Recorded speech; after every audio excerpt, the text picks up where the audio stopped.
Hi, Candice from Karuna Wellness. This week, let's talk about being selfish. We have a lot of things, especially I find in North American society, that are defined a certain way, and we are encouraged to detract from those things. For example, well, we use selfishness this week. Why not? So being selfish, you're a narcissist if you're selfish. If you're looking out for yourself, then you're doing something for yourself, then you're hurting other people. And this is something that's been a big thing in my life, especially with boundary setting, discernment. I'm a people pleaser. So I'm really good at doing the right thing for other people at my own expense, burning the candle, the wick at both ends. And I'm just exhausted. I've experienced adrenal fatigue. I've, depression, all those things at the expense of pleasing other people or fulfilling an expectation I feel that they are putting on me or society's put on me. And I'm realizing or have realized that these are only expectations that I'm placing upon myself. So what I'd like to do is challenge you and myself to redefine selfish. And maybe we can call it being authentically selfish. Because, there's narcissism, that's toxic selfishness, which has been a super trendy thing in the last year or so. And in a way, it's almost been used against us because no one wants to be a narcissist. Like, God forbid, you're one of those toxic narcissists that you see in all these viral videos. But really what that's doing, it's the programming, right? I'm a quantum healing hypnosis technique practitioner, a Reiki master practitioner, and I love, love, love how our subconscious and unconscious mind works, and it runs our entire life. So we're receiving this narcissistic programming, we'll call it, where we are being deterred from doing acts of selfishness, which is ridiculous. Like, everything's on a continuum. There is a good form of being selfish, and it's very necessary, not only for survival, but for growth, expansion, and to be the best version of yourself here. If you want to keep feeding, they'll call it feeding the machine. By all means, continue to dampen yourself, dim your light, and serve others at the expense of yourself, which is what I've been doing.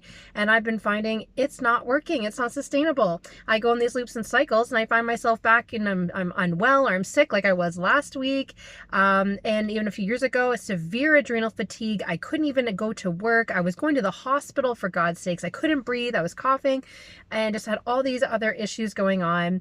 And again, I must not have learned the full lesson because I was experiencing it just on a lighter level recently. And I want to share this with you because I know I'm not the only person that experiences these things. And I think all of us get maybe stuck in this, microcosm of, oh, I must be the only one, or I'm the weirdo, or no one would understand. I'm here with you. I understand. What makes you authentically selfish? What is it that you can do for yourself?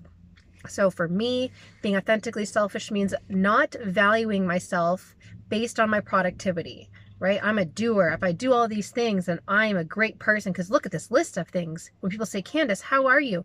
Oh, I'm great. I did this. I did that. I crossed this off the list. Oh, and this other thing is happening. I'm so busy.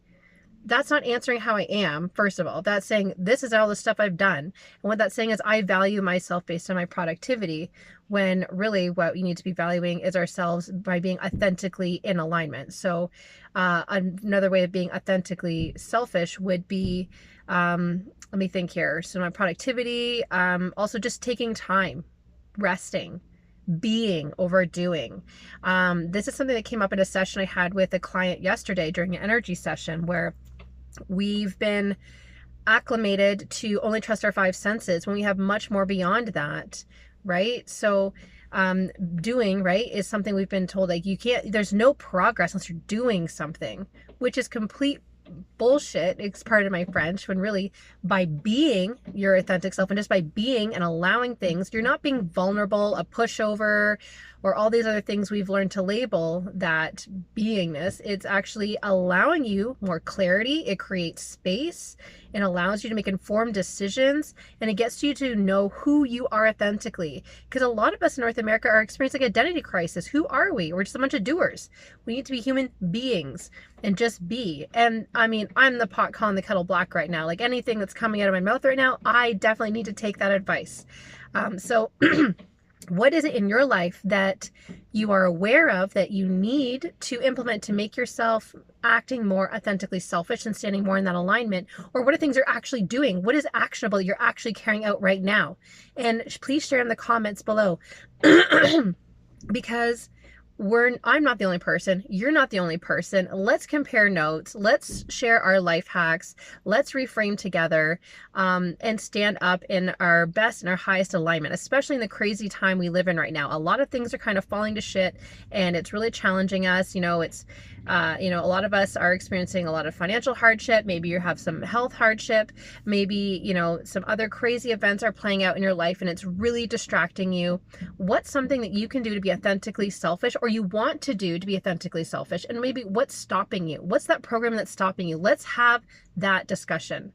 Please comment below. So I'm Candice. I am the owner and founder of Karuna Wellness. I'm based in Bancroft, Ontario. I'm a Reiki master practitioner and teacher. I'm also a level 2 quantum healing hypnosis technique practitioner. I also offer some energy healing online, and I also do something called harmonic echo sessions, where I just tap into the field and allow whatever needs to come through. We share a half hour together and just see what magic we weave together. If you're interested in booking anything with me, you can go to my website, which will be down below, and you can follow me, subscribe, like, and if you really enjoy my content, I'm also interested to see what other things are you looking to see posted out there. Maybe there's something you're going through that you don't want to share publicly and you want to remain anonymous. Send me an email and I'll do my best to address that or share that in a way that keeps you anonymous, but maybe your story can help other people through whatever it is that they're experiencing. This is also what I do full time. This is how I make money. This is how I pay my bills. So if you feel inspired to donate, my donation link is down there below. If that's not something that resonates with you or you're not able to do that, just pay it forward. Be a good person. Do something nice for somebody, or share my videos or content, or share things that are similar to what it is that I'm doing. Let's feed the algorithm with some really awesome stuff and provide each other with more space, more clarity, and just more room to breathe and be authentically who we are. So be more selfish. I love you. Have a great day.